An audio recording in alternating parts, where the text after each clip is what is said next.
मां तोखे इहा ई सलाह ॾींदुसि त तूं पंहिंजे चाचा सां घणो क्लोज़ थी वञ।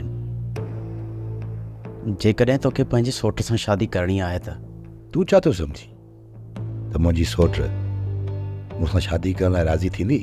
छा तो में इहो गुण न आहे त तूं पंहिंजे चाचा जी दिलि खटे सघीं, पंहिंजे सौट जी मुहबत हासिलु करे सघीं?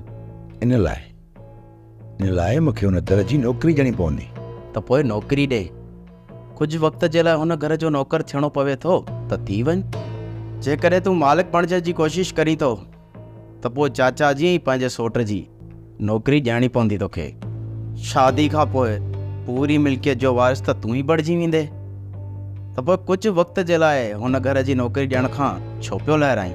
जेकर तूं चवीं थो त पोइ अॼु खां मां इहा कोशिशि शुरू थो कयां। तूं अहसासु ॾियार पंहिंजे चाचा ऐं सौट खे त तूं ग़लति हुएं।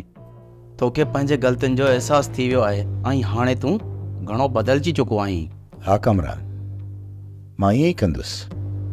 हाणे मां चाचा साईं खे अहसासु ॾियारींदुसि त मां सुधरी वियो आहियां। राति ॾींहं जे दर जी ग़ुलामी कंदो रहंदुसि ऐं जेसिताईं मां चाचा जूं हमदर्दियूं हासिलु नथो कयां न, तेसिताईं हुन दर ते कुते जी पियो हूंदुसि।